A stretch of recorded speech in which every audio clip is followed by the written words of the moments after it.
अगर आपके साथ भी ऐसा हुआ है कि शॉर्ट फॉर्म वाला कंटेंट, ब्रेन रॉट वाला कंटेंट देख के आपका अटेंशन स्पैन बहुत ही कम हो गया है, तो आपको मैं सही में रिकमेंड करूंगा आपको स्मैकडाउन देखनी चाहिए, क्योंकि इससे आपका पेशेंस लेवल बहुत ज्यादा बढ़ने वाला है। एंड भाई, क्लैश इन इटली के लिए रोमन रेंस और जेकब फार्डो के मैच में तो शायद एक बड़ा पंगा पड़ गया है। Okay, hello chatters, my name is Rohit and you are watching Wrestle Chatter.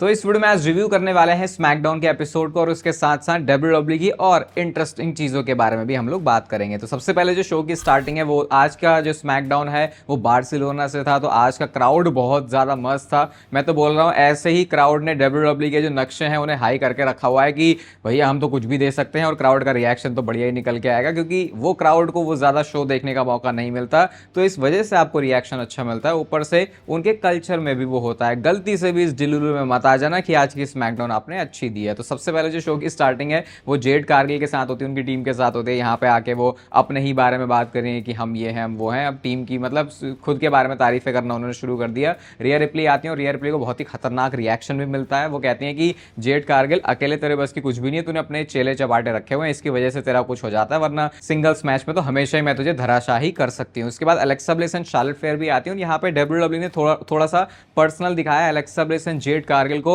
और एक बार फिर से वही मूवमेंट आता है कि आजा भिड़ ले भाई। मतलब ये सेगमेंट करके होते हैं डब्ल्यूडब्ल्यूई में ऐसे मैचेस, बहुत पहले के टाइम से हो रहे हैं, लेकिन आजकल क्योंकि इन्होंने स्टोरी लाइन पे फोकस ही नहीं किया हुआ भाई, तो आजा भिड़ ले करके इनको इतने सारे मैचेस बनाने पड़ जाते हैं एक ही शो पर। पहले ऐसे होता था कि बहुत सारे शोज होते थे, फिर जाके किसी एक शो में ऐसा होता था, लेकिन आजकल एक शो में ही ऐसे बहुत सारे सेगमेंट्स होते हैं। तो फिर इसके बाद अलेक्सा ब्लिस एंड ये जो जेड कारगिल है उनका मैच हो जाता है। जेड कारगिल ने अपनी स्ट्रेंथ का बहुत तगड़ा यूज दिखा, क्योंकि उनको दिख गया था कि यार अलेक्सा ब्लिस को तो मैं इजीली उठा सकती हूँ। उन्होंने मिलिट्री प्रेस लगाया, फिर उन्होंने पावर बॉम्ब भी लगाया उनको एप्रन के ऊपर। सारे लोग ये रिंग साइड पे भसड़ करने लग जाते हैं, और एंड में जेड कारगिल ने अपना फिनिशर लगा के अलेक्सा ब्लिस को इस मैच में हरा दिया है। तो अगर आप मेरे से ये पूछते हो कि क्या दोबारा 2016-17 वाली अलेक्सा ब्लिस वापस आ सकती है, तो शायद आपको उसका आंसर मिल गया होगा यहाँ पे। इसके बाद उन्होंने स्टील चेयर के ऊपर भी अपना फिनिशर लगाया, फिर जब वो ज्यादा मारने के लिए चलती हैं तो फिर रिया रिप्ली और शार्लेट फेयर सेव करने के लिए आ जाती हैं। तो बस इतना ही था यहाँ पे। जो डब्ल्यूडब्ल्यूई का मेन मकसद है, रिया रिप्ली और जेड कारगिल के मैच को हाइप करना,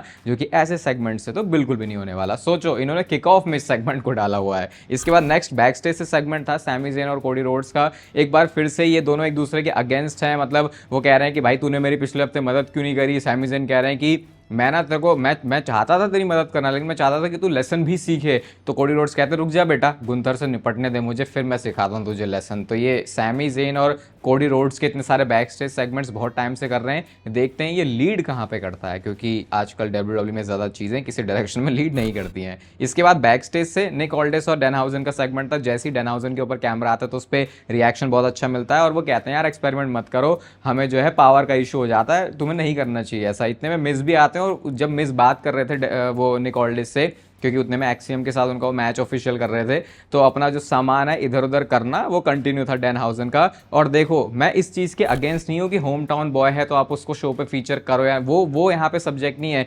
सब्जेक्ट ये है कि इससे आपको पता चलता है कि डब्ल्यूडब्ल्यूई की स्टोरी लाइन कितनी ही इंपॉर्टेंट है, कि स्टोरी उनके पास कुछ है ही नहीं, तो स्टोरी दिखाने के लिए क्या होती है कि भाई आज बार्सिलोना से है, आज वो स्पेन में है, तो ठीक है एक्सियम वो बंदा है जो वैसे हम कभी फीचर नहीं करेंगे, वो सिर्फ बैक स्टेज कोटे का बंदा है, रेयरली ही कभी कर देंगे, लेकिन आज क्योंकि होम टाउन बॉय है तो चलो इसको फीचर कर देते हैं। इससे डब्ल्यूडब्ल्यूई की इस बात का पता चलता है कि इनके पास स्टोरी लाइंस ही नहीं है। ये मैं स्मैकडाउन की बात कर रहा हूं, क्योंकि बाकी तो चलो फिर भी एक बार को ठीक है, रॉ में अगर ये कर रहे हैं तो वहां पे और भी कुछ चीजें हैं। स्मैकडाउन में तो कुछ है ही नहीं इनके पास। और मैं अभी भी कह रहा हूं, जिन भी लोगों ने ये स्मैकडाउन के भी, जो मैंने एसएनएमई के लिए भी बोला था, स्मैकडाउन के राइट जो आपने लिए है ना यूएसए नेटवर्क वालों, तुम्हें घाटा हो रहा है बहुत ज्यादा, अपने पैसे तुम कहीं और लगा सकते हो। मैं तो कह रहा हूं स्टॉक मार्केट में जो स्टॉक आपको बिल्कुल रिवॉर्ड नहीं देने वाला, जिसपे सबसे ज्यादा रिस्क है, उस पर लगा दो, वो इस पॉइंट पर ज्यादा बेटर रहेगा। फिर एक्सियम और मिज का मैच होता है, ऑब्वियसली एक्सियम कोई मैच जीतता था तो सारा क्राउड खुश हो गया, और ये ट्रिपल एच और क्रिएटिव लोगों को लगा कि ओह भैया हमने कुछ गजब कर दिया। वो सिर्फ इस वजह से है क्योंकि इस क्राउड के सामने आप कम आते हो। इसके बाद नेक्स्ट शो पर टैग टीम मैच आता है, Damian Priest and Roy Skees versus MFT के बीच में, और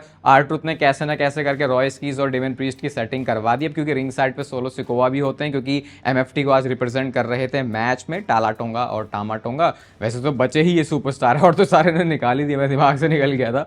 तो फिर इसके बाद क्या हुआ, सोलो सिकोवा ने स्पाइक मार दी, रेफरी उधर उधर लगा हुआ है, इसकी वजह से फिर रिंग साइड पे आर-ट्रुथ भी आ जाते हैं, सोलो सिकोवा उन्हें मारने लग गए, फिर उधर बचाने के लिए फिर रॉयस कीज चले जाते हैं और इसकी वजह से टाला टोंगा ने चोक स्लैम लगा के डेमन प्रीस्ट को इस मैच में पिन कर दिया है। एक टाइम पे Damian Priest world heavyweight champion था, अब डब्ल्यूडब्ल्यूई उस पर पूरा गिव अप कर चुकी है, वो धीरे धीरे हमको सारे शोज को देख के समझ में आ रहा है। तो बस ये मैच में विक्ट्री हो जाती है एमएफटी की। इसके बाद बैक स्टेज से सेगमेंट था सैमी ज़ेन और मैट कार्डोना का, और फिर से यहाँ पे होता है आजा भिड़ले वाला मूवमेंट। क्या हुआ, एक तो वो जॉनी गार्गानो और सैमी ज़ेन क्या ही कर रहे हैं भाई, मैं सही बता रहा हूँ, वो चीज़ मैं देखता तक नहीं हूँ, मैं उसको आगे बढ़ा देता हूँ। मैं ऐसा नहीं करता शोज में कि मैं किसी सेगमेंट को स्किप करके आगे बढ़ जाऊँ, लेकिन मुझे जीरो इंटरेस्ट है और ना मुझे पता है ये चीज़ कहीं जाने वाली है और कहीं ये लेके भी चलेगा, कोई इंटरेस्ट ही नहीं है भाई उसमें, तुम क्यों दिखाया जा रहा हो इस चीज़ को बार बार। मैट कार्डोना वहाँ पे आ जाते हैं तो उन्होंने आजा भिड़ले किया, फिर से मैच हो गया इनका। और क्या होना था, मैट कार्डोना है जो कि मैचेस तो जीतते नहीं है, बड़ा दिखा दिया था बैक स्टेज उस दिन कोडी रोड्स के साथ की जैसे कि अनडिस्प्यूटेड चैंपियनशिप के लिए भी ये चैलेंज कर सकता है। जब पहली बार मैट कार्डोना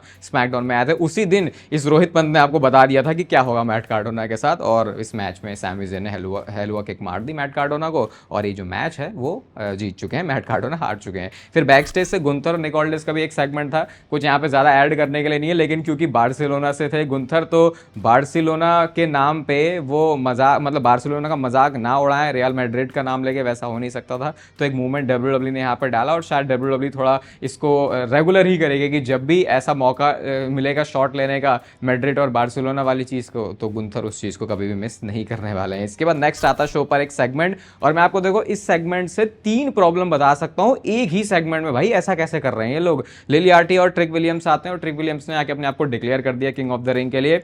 अब हाँ, इस पे भी लास्ट में बात करेंगे। तो फिर क्या होता है उसके बाद, कार्मेलो हेस आते हैं, वो कहते हैं कि तो किंग हो सकता है एंट्रेंस का, माइक का, लेकिन डेफिनेटली तो किंग ऑफ द रिंग तो नहीं हो सकता। उसके बाद रिकी सेंट्स भी आते हैं, वो ट्रिक विलियम्स को किंग ऑफ डिल्यूजन्स बोल देते हैं।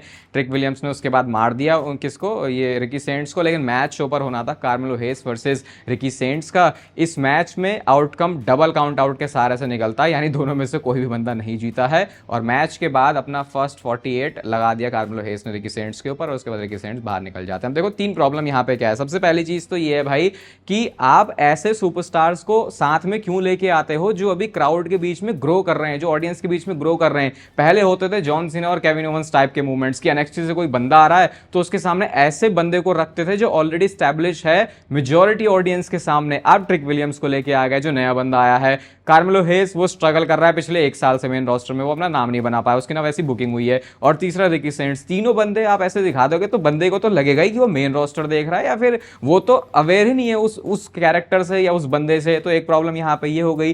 दूसरी प्रॉब्लम ये कि ये जो ट्रिक विलियम्स है वो क्यों अनाउंस कर रहे हैं अपने आप को कि वो किंग ऑफ द रिंग में आने वाले हैं। बंदे के पास चैंपियनशिप है, साफ नहीं समझ में आ रहा कि भाई ये तो बहुत ही प्रिडिक्टेबल चीज हो गई, तो ये करने की आपको क्या जरूरत है। और तीसरा, आप में जिगरा ही नहीं है। ट्रिक विलियम्स कार्मेलो हेस और रिकी सेंट्स का मैच हो रहा है, अब पता है भाई मैच देख के हमको टाइम तो निकलवाना है स्मैकडाउन का 1 घंटे का, लेकिन भाई हम ये भी तो नहीं कर सकते कि कोई एक हार जाए तो डबल काउंट आउट कर दो। ये मतलब मैं तो कह रहा हूँ ये सही में इस चीज़ के पैसे मिलते हैं ये क्रिएटिव लोगों को करने के, कि ये जो क्या दिखा रहे हैं स्मैकडाउन में, तो ये 10 मिनट में ही इतनी सारी प्रॉब्लम्स आपको दिख जाएंगे शो पर। लेकिन हाँ, रेसलिंग हम बढ़िया दे देंगे, उसकी टेंशन मत लो तुम, क्योंकि उससे हम बच जाएंगे कि चलो स्टोरी नहीं थी तो क्या हुआ, शो पर रेसलिंग थी। और अगर आप ऐसा सोचते हो तो भाई AEW जाके देख सकते हो और न्यू जापान प्रो रेसलिंग जाके देख सकते हो, आपको शायद ज़्यादा मजा आ जाएगा वहाँ पे। इसके बाद नेक्स्ट शो पर नाया जैक्स और चेल्सी ग्रीन का मैच था। मैं बोलूंगा ये अच्छी चीज थी स्मैकडाउन की। भाई चेल्सी ग्रीन का कम से कम कोई कैरेक्टर तो है, एनाइलेटर मारने के लिए जा रही होती है नाया जैक्स, लेकिन तभी टिफनी स्ट्रैटन का म्यूजिक प्ले हो जाता है और टिफनी स्ट्रैटन ने नाया जैक्स को मार दिया सामने से आगे, जबकि नाया जैक्स को लग रहा था कि वो एंट्रेंस से ही आएंगी, और चेल्सी ग्रीन ने पिन कर दिया नाया जैक्स को इस मैच में, और उन्होंने नाया जैक्स को हरा दिया है। तो अभी ये कुछ तो सेटिंग दिखाने की कोशिश कर रहे हैं टिफनी स्ट्रैटन और चेल्सी ग्रीन के बीच में। बैक स्टेज का सेगमेंट भी था, तो ज्यादा अभी टिफनी स्ट्रैटन भाव नहीं दे रही है, लेकिन अब ये स्टोरी लाइन चल पड़ी है तो शायद इवेंचुअली जाके भाव दे देंगे टिफनी स्ट्रैटन और चेल्सी ग्रीन, और ये टिफनी स्ट्रैटन का हमको मे भी कुछ केमिस्ट्री आगे देख सकते हैं जो कि इंटरेस्ट तो डेवलप करेगी। देखो, क्योंकि चेल्सी ग्रीन के कैरेक्टर में कुछ तो बात है, बस WWE को उनके साथ कंसिस्टेंट होने की जरूरत है। और इसके बाद शो पर आता है मेन इवेंट, और अनएक्सपेक्टेडली भाई ये तो उन्होंने कुछ अच्छा डिलीवर किया भाई, मतलब स्मैकडाउन में कोई अच्छी चीज डिलीवर हुई है, ये सेम सेंटेंस में वैसे आती नहीं है, लेकिन यहाँ पे डब्ल्यूडब्ल्यू ने वो चीज करी। कैसे वो मैं आपको एक्सप्लेन करता हूँ। सबसे पहले कोडी रोड्स आते हैं और उन्होंने कुछ बोलना ही शुरू किया, लेकिन उससे पहले ही गुंथर का म्यूजिक प्ले हो जाता है। गुंथर रिंग में आते हैं और रिंग में जब आप गुंथर को देखोगे तो अगर सही में कोई नया फैन जिसने डब्ल्यूडब्ल्यू मतलब वो डब्ल्यूडब्ल्यू को बहुत टाइम के बाद देख रहा है, उसे पता नहीं गुंथर कौन है, अगर वो गुंथर का हुलिया देखेगा तो वो भाई एक रेसलर की तरह नहीं दिख रहा था आज रिंग में। अब मैं ये नहीं कह रहा कि इस चीज से मुझे प्रॉब्लम है या फिर गुंथर को वैसा देखना चाहिए, ये मैं कुछ ऐसा नहीं कहना चाह रहा। मैं ये कहना चाह रहा हूं कि एक नया फैन अगर गुंथर को देखेगा तो मानेगा तक नहीं कि ये एक रेसलर है। तो ऐसा मेरे को लगा वो गुंथर को देख के, तो सिर्फ मैंने अपने यहाँ पे ये ओपिनियन शेयर कर दिया। इसके बाद गुंथर कहते हैं कि देख भाई, तू सारी चीजों को अपने बारे में क्यों बना लेता है, तू नेपोटिज्म का कैसे फायदा उठाया तूने, तेरे को कैसे स्ट्रगल ही नहीं करना पड़ा। अपने स्ट्रगल की बात करते हैं, कंपेयर करते हैं और कहते हैं कि तू सिर्फ एक फोन कॉल अवे होता है किसी भी चीज के लिए, चाहे तुझे ये करना हो, चाहे तुझे डब्ल्यूडब्ल्यू वापस आना, कुछ भी करना हो, तेरे तो कोई स्ट्रगल ही नहीं है। और तुझे अप्रूवल की जरूरत होती है लोगों के, कि फैंस तेरे बारे में क्या बोल रहे हैं, बैक स्टेज तेरे बारे में लोग क्या बोल रहे हैं, लेकिन मुझे इन सब की जरूरत नहीं होती है। कोडी रोड्स कहते हैं भाई तू एक बहुत बड़ा लायर है, तू क्या कह रहा है कि तुझे ये सब कुछ पसंद नहीं है कि लोग तुझे अटेंशन दें, तू पोस्टर पे फीचर हो, मीडिया में तेरे बारे में बात हो, तो डब्ल्यूडब्ल्यू को रिप्रेजेंट कर, क्या तो इन सब चीज़ों की जरूरत नहीं है, तुझे ऐसा झूठ बोलने की जरूरत नहीं है। और अगर ऐसा तू कहता है कि नहीं नहीं इसकी जरूरत नहीं है, तो भाई तूने अपना वजन क्यों घटाया। वो कंपेयर करते हैं कि गुंथर को कैसे अपनी फिजिक को ट्रांसफॉर्म करना पड़ा ताकि वो डब्ल्यूडब्ल्यू के मॉडर्न टाइप के हिसाब से फिट हो सके। तो अगर रियलिटी ये होती कि गुंथर को फर्क ही नहीं पड़ता तो शायद वो ऐसा नहीं करते। वो कहते हैं कि इस टाइटल के तू क्लोज तो आएगा, लेकिन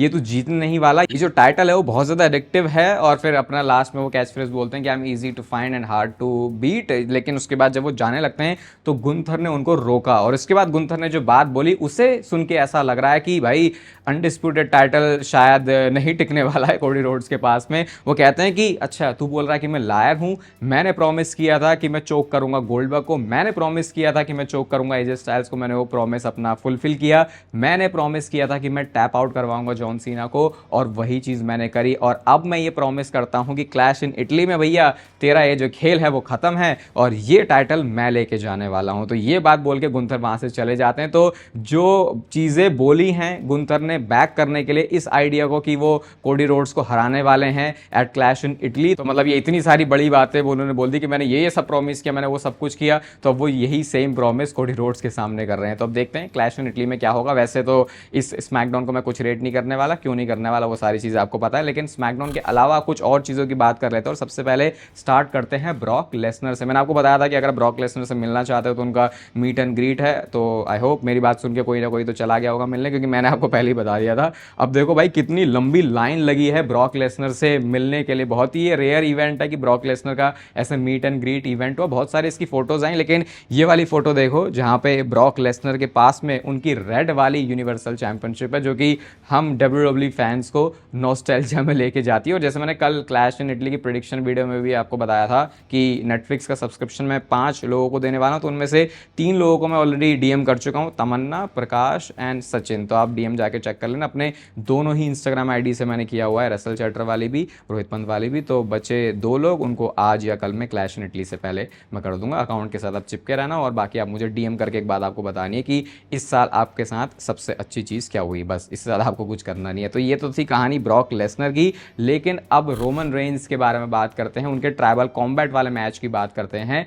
जो कि होने वाला है उनका जेकब फाटू के सामने। तो जेकब फाटू का अभी रिसेंटली एक लाइव इवेंट में कम्पीट कर रहे थे, और वहाँ पे जब वो जाते हैं बैक स्टेज तो वो लिम्प करते हुए जा रहे थे। और इसके बाद अब रिपोर्ट ये आई कि कुछ तो कंसर्न हो गया है जेकब फाटू के साथ, और ऑलरेडी डब्ल्यूडब्ल्यू ने जो आइडिया है उसको सोचना भी शुरू कर दिया कि अब जेकब फाटू अगर कंपीट नहीं कर सकते क्लैश इन इटली में ट्राइबल कॉम्बैट में, तो फिर इसका पिवट क्या हो सकता है। यानी कि एक क्वेश्चन मार्क लग गया है अब क्लैश इन इटली के रोमन रेंस और जेकब फाटू के वर्ल्ड हेवीवेट चैंपियनशिप मैच के ऊपर। अगर सोचे भी भाई तो इसका पिवट और क्या हो सकता है, मतलब ये तो फिर यही बात होगी कि इस मैच को कैंसिल ही करना पड़ेगा, क्योंकि यहाँ से पिवट क्या होगा। इतने सारे तो डब्ल्यूडब्ल्यू ने स्टोरी लाइन में ऐसे घुसड़ी भी नहीं है चीजें, जैसे डब्ल्यूडब्ल्यू एक स्टोरी को बहुत कॉम्प्लिकेटेड बना देती है, ये स्टोरी में तो इतनी कोई कॉम्प्लिकेशन है भी नहीं। ये तो सिंपल सी बात है कि मतलब बहुत सारे एंगल्स नहीं है यहाँ पे कि जेकब फाटू और रोमन रेंस का मैच होना है। तो अगर अब जेकब फाटू फिट नहीं होते कंपीट करने के लिए, तो क्लैश इन इटली में रोमन रेंस और जेकब फाटू का मैच नहीं हो पाएगा। इसके बारे में और भी जो चीजें आएंगी वो इस चैनल पे आपके साथ शेयर होती रहेंगी। और आप जो मेरे से एक चीज पूछते हो कि भाई